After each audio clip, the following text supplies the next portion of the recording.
Bismillahirrahmanirrahim. Assalamualaikum warahmatullahi wabarakatuh. Mga kapatid, sorry kayo medyo madilim yata ang kulang niya ang light ko. Ay nag-live po ako ngayon. Naalaala ko yung usapan namin ni Mr. Gooding Marianito. Natandaan niyo mga kapatid, nagdebate kami about John 1:1 na ang topic ay papatunayan ko na Juan 1:1 ay mali at ang buong Juan, Book of Juan is hindi salita ng Diyos. Ay gusto siya magrebansen, debate na naman. Hinamonan niya ako sa debate, siya nang naghamon. Pero okay man lang sa akin yung style niya. Sabi niya, kasi one time kasi, may debate kami ni Camacho, ni Mr. Fernando Camacho, about the topic na papatunayan ko nga si Jesucristo ay masama at maimperno ayon sa Biblia. Na tayong mga Muslim, of course, dito tayo kung sa Quran ang ating titingnan, talaga si Jesus Christ, Isa Almasih, ay mabait, matino, talagang perfect, walang kasalanan. Yun ang sinabi ng Allah, na walang kasalanan ang Isa Almasih, si Jesus Christ. Sa Quran, sa Islam, talagang perfecto siyang pagkalalang. Okay? Ang mga propeta naman, alhamdulillah, may kanya-kanya ang kanilang task na binigay. Pero kay Jesus Christ, sa atin, dito sa ating Quran, walang question. Talagang matino siya, sublime, including yung si Mary, the mother of Jesus Christ. Pero dito sa Biblia, kung babasahin mo mga kapatid, kakalungkot-lungkot eh. Pero hindi nila napapansin. Kung napapansin man siguro nila, pero tinatakpan nila, pinabalabas pa rin nila na mabuti nga si Jesucristo. Pero kung titingnan mo, sumadahin mo ang mga salita ni Jesucristo nga lumabas sa kanyang bibig, ay matindi. Ang sarili ng mga apostol, sinabi niya, you perverse generation. Kasi mayroong mga tao nagdala ng mga masakitin sa kanyang mga disipulo, apostolis ni Jesus, at hindi na gamot, at nag-complain yun ang isang taong nagdala doon. Sabi niya, bakit pumunta kay Jesus? Bakit yung mga apostolis mo, disipulo mo ay hindi makagamot? Pero ikaw, ganyan. So, tinawag niya ang kanyang mga apostol at tinawagan niya yung perverse generation. Pinagalitan niya ang mga disipulo niya mismo. May mga taong lumalapit sa kanya, magtatanong sa kanya, isasagot niya, you adulterous. Like for example, sa Matthew chapter 12, when the scribes and Pharisees ay nagtatanong kung ano ang sign bilang propeta, bilang sugo. Give us a sign. Palagay natin masama ang mga Hudyo, masama ang mga scribes and Pharisees. Palagay natin masama. Pero yung suklian mo rin ng kasamaan na salita bilang teacher ka, propeta, hindi maganda. Anong sagot niya? Yung humingi ng sign, yung sa Matthew chapter 12, basahin niyo, verse 38. Sinabi niya, you evil and adulterous generation, seeking after a sign. You adulterous and ano ba? You adulterous and murderers, seeking after a sign. Masama yun eh. Mananapaw or mga mga kabitiro, masama talaga. Pag sinabi mo, you fools, mayroon pa, you pigs and dogs. May isang babaeng lumapit kay Jesus Christ at gustong magamot yung anak niya. Hinarangan ng mga disipulo. Ayaw magpa-istorbo. Ayaw niya istorbohin si Jesus. Anong sagot? It's not the preferable to throw the bread into the dogs. Ang babae sumagot, even the dogs are eating the crumbs from the master's table. babae gustong magpagamot dahil ang anak niya may sakit, sabi niya ang aso, hindi pwede ang bigay ng pagkain dito sa aso. Tinawag niyang aso dahil kasi sa mga Hudyo, mga kapatid, for your information, sa hindi alam, sa mga Hudyo kasi, tayo nga hindi mga Hudyo, ang tawag lang sa atin animals, goyim, animals tayo, hindi tayo pure human being. Sila lang kasi ang pure human being. Sila sila pinaka number one human being. Tayo ay subhuman lamang. That's why si Hitler galit na galit nito. That's why yung mga Hudyo, pinapatay ni Hitler dahil galit siya sa mga Hudyo dahil masyadong, ang mga Hudyo, talagang choosing sila. People, akala nila. At ay mga Christian ngayon, ang mga Christian ngayon, hanggang ngayon, naniniwala. The Jewish people are choosing people. Okay? Choosing people. Choosing of what? To be in paradise? Choosing sila, meaning sabihin kahit anong gagawin nila, nandoon sila sa paraiso. Yun ang pag-iisip ng iba eh. Kahit anong gawin ng mga Hudyo, dahil choosing sila, paradise na sila. Hindi, mag-Hudyo na lang tayo lahat. Kung talaga ang pagiging Hudyo ay, ito ay choosing ka, maging doon ka sa paraiso, hindi mag-Hudyo na lang tayo lahat. Di ba? Pero hindi ganun. They are choosing sana to lead the people. Yung bang sila ang example. Hindi na choosing nga kahit anong gagawin lang masama, okay na. Hindi. They are choosing because most of the prophets mentioned in the Quran, even in the Quran and in the Bible, mga Hudyo sila eh. Yahya, Hudyo. Si Yaqub, Hudyo. Si Musa, Hudyo. Si Isa, Hudyo. Sino pa? Zachariah, sino pa? Mga Hudyo eh.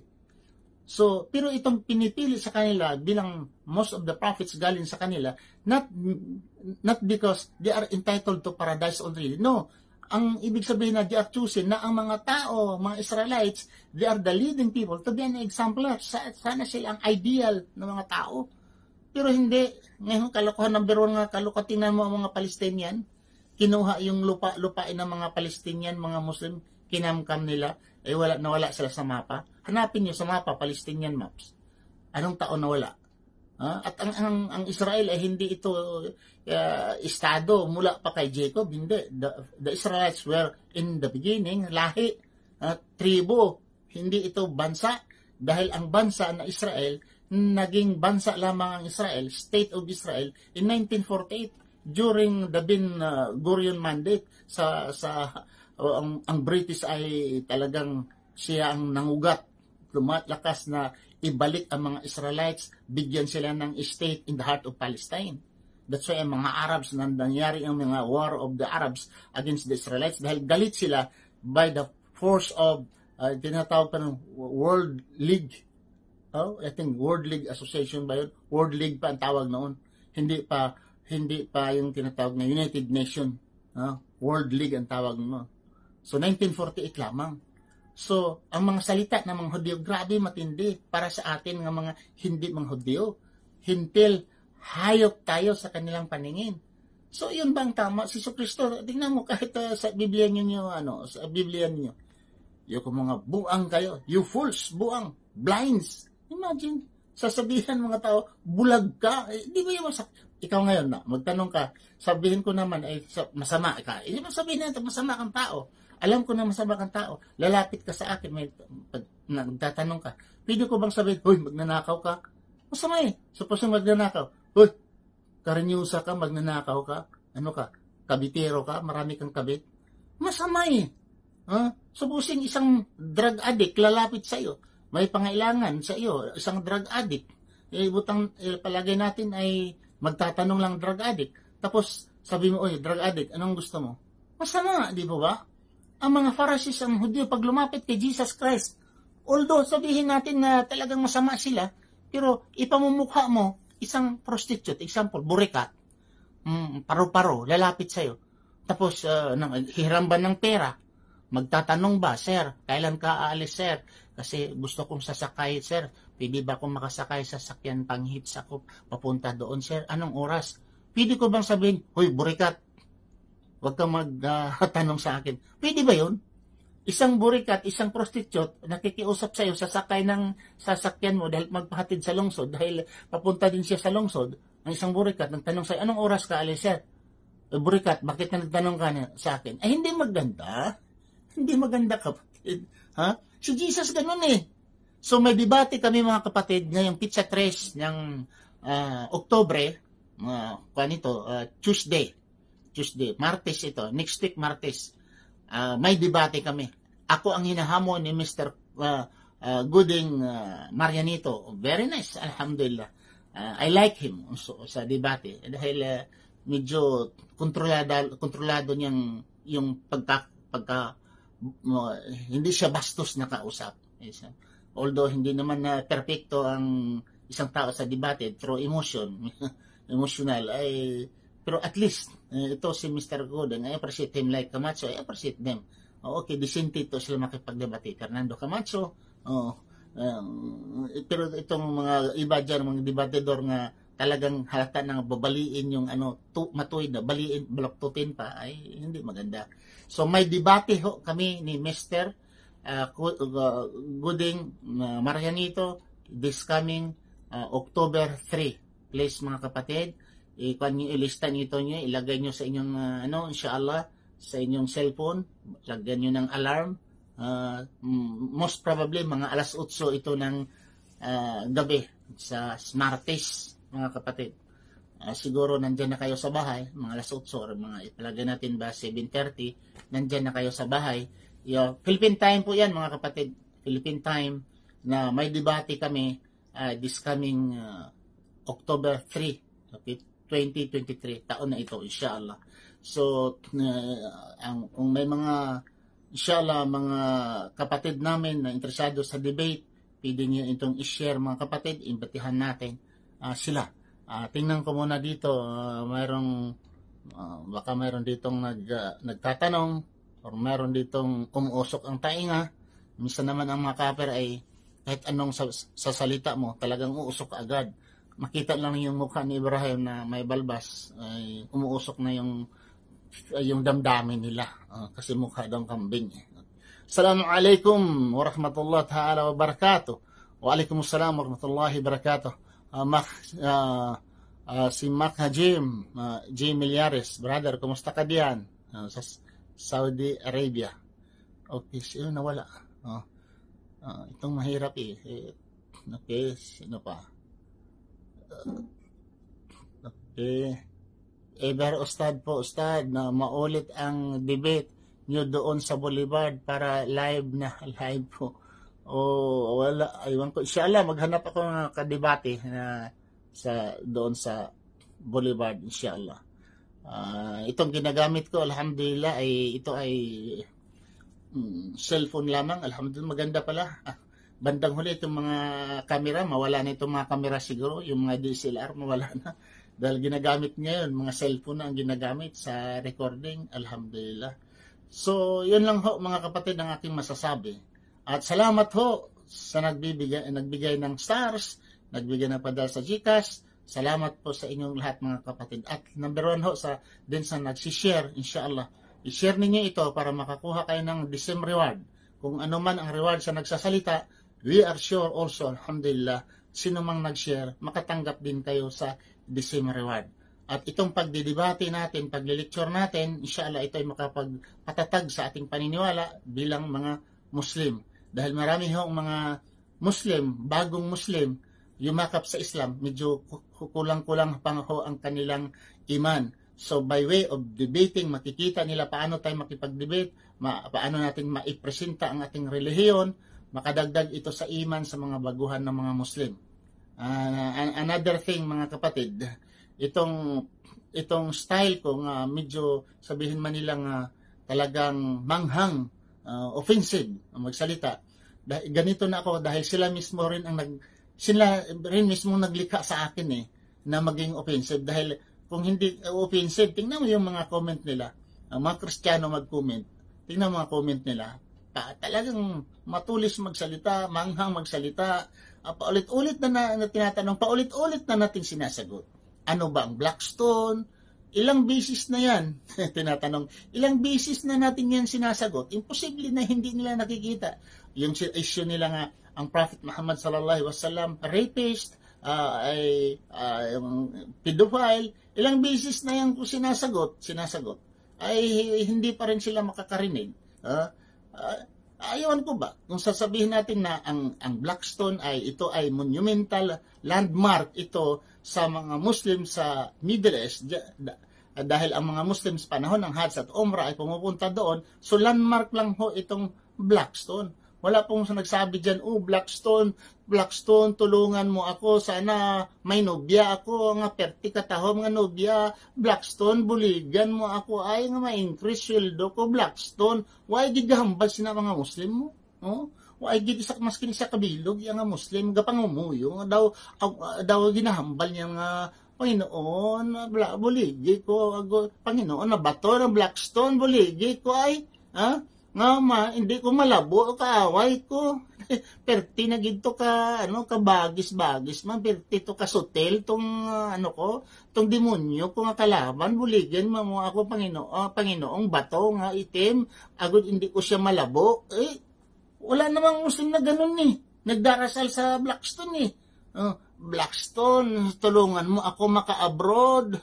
Tulungan mo ako, Blackstone, maka-abroad. Kang maasawa ko tong perti kagwapo na tong babae, tong may asawa, gani mamatay na to yabana, pag pangasawaon ko siya. Wala naman to gadasal nga linti and stagful.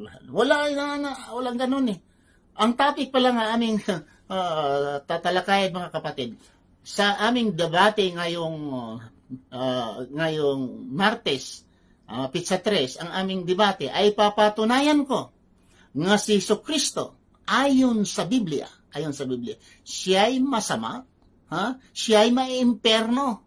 Ayon din sa Biblia, sa kanya ding lengguwahe, maiimperno si Jesucristo. Papatunayan ko yan. Nga si Jesucristo ay masama at maiimperno ayon sa Biblia. Siya'y makasalanan. Bigyan ko lang ng hints, konti ang aking kalaban. Sa anong sinabi ni Pablo? Lahat ng isinilang sa tao o sa babae ay nagkakasala. Lahat ng mga tao ay nagkakasala. All have fallen to sin.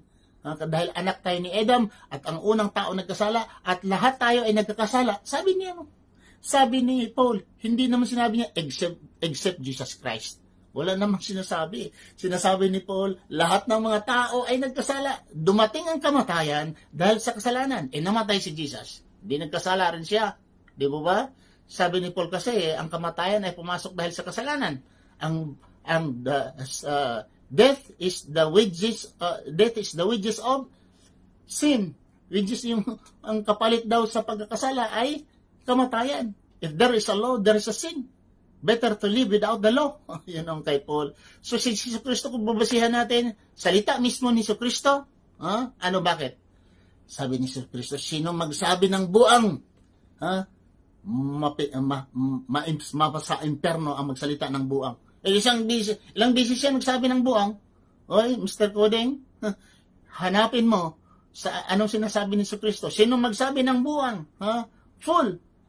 Siya ay maimperno. Ilang beses si Jesucristo nagsabi, buwang ka, ulul. Di natin masabi. Imagine ng mga tao lalapit sa'yo, buwang ka, ulul ka, bulag ka, adulterous ka, evil adulterous, manog ka. Bawa si Jesucristo, gusto niya manog mo, cobra ka, serpents, yung mga serpente ka mo, ang gahambal si Jesucristo, serpente. Mayad ba na to? Ngaway ka, galapit ka lang ni Jesucristo, tapos yung gano'n, yung nga ka mo, mga serpente ka mo, linti, gahambal lang, tagapamangkot lang sa iya, tapos kung ako magapamangkot ko, kung ari di si Jesucristo, magapamangkot ko ni Jesucristo, I will ask him, where are you going tomorrow? I will go there. Tapos sagutin niya, you are an evil and adulterous generation. You are a snake. Kung gano'n, example, maganda ba yan to? Hindi na yan masakit na todo na tumirte na kasakit to. Kung ano ang sa Islam niya, kung ano sakit niya, hindi mo pwede hambalon. Supposing bulag, hindi pwede mo nga patawagon mo siya bulag. Pilay, hindi mo pwedeng tawagon siya pilay. Ano pa kaya kung magnanakaw? Tapos sabihin mo, magnanakaw ka. Or kabitero ka. Sa pamaranaw, mga tarakyo. Sa mga tarakyo na, mga kalumpagdang, may kadakal ng mga kulampog ng mga tarakyo. Bago tarakyo ka, na lalapit kayo sa akin, sabihin ko, na pagisa ka pa man, mga tarakyo. Sabihan mo maranaw na gano'n, masuntok ka niya, ha? Ito ang masasabi ko mga kapatid, na ang ating papatunayan ay si Kristo ay maimperno, masama ayon sa Biblia. This coming Pizza 3, Oktubre, Martes ito ng gabi. Of course, as Muslim, I repeat, we love Jesus Christ. We respect Jesus Christ. He is a prophet of God. So maraming salamat mga kapatid. Please share. Huwag niyong kalimutan sa pag-share. At ang debate, ulitin ko, Pizza 3 ng Oktubre, Tuesday ng gabi. Ang topic, ulitin ko, papatunayan ko si Kristo ay maimperno at masama ayon sa Biblia. Maraming salamat sa inyong panonood. Ito po ang inyong lingkod, Ibrahim Puncardas Romas. Ako magsabi, Subhanakallah, Allahumma bihamdika, asyhadu an la ilaha anta, astaghfiruka wa atubu ilaik. Assalamu alaikum warahmatullahi wabarakatuh.